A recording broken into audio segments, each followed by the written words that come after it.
Pakita ko sa inyo mga manok sa Kalupit. Mahalaga lang pag dito sa Kalupit, Bulacan. Sa mga nagtatanong dyan, along the highway lang tayo dito sa may Totapong, sa may stoplight. Ito yung dating Caltex Station sa may baba sa Bakante Lot.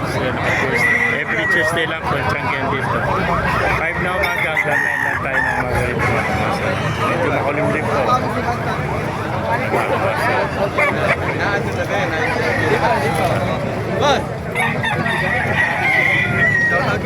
I-interview mo yung dalawa na yan.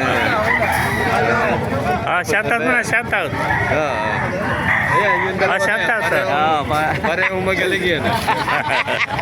Ayaw naman magsalita eh. Parehong magaling yan. Mga pumapasok ng call boy yan. Ay, ikaw ba kami sa shoutout ka? Wala. Wala na. Shoutout sa mga chicks nyo. Bahala na kayo kung sino kayo, mama. Palabas na lang. Mga ka-master. Oh, master. Mamaya ma-upload yan. Ayan, I-upload na natin mamaya para mapanood yun. yung mga toro ng pandukot. Kaya interview nyo. Taga Pandokot Beta. Kami sa San Agustin sa Aguno. Pero sa Pulilan lang ako nakatira ngayon. Laging kon tayo, baha. Dahil sa mga... Ang dami vlog mo. Yung dito pa yung vlog.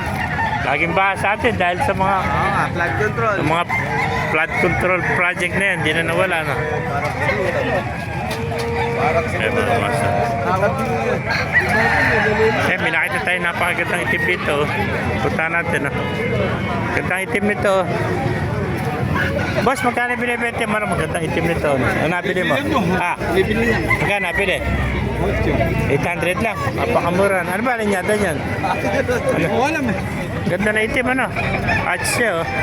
Itim na itim, oh. Nakakuha 800 na. Kaya mga kamasa. Kaya talaga, basay para makondisyon. Bibiyahe pa kasi ito. Ayan, nakakuha na ito, 800 lang. Black. Pinapaligaw nila, nalagay sa bayo. Para pag ibinyahe, hindi makuha ng manok. Benta tatay yan. Bebenta rin yan. Bebenta sa kumpare. Dahil pa mga manok dito mga kamasa. 850. 820.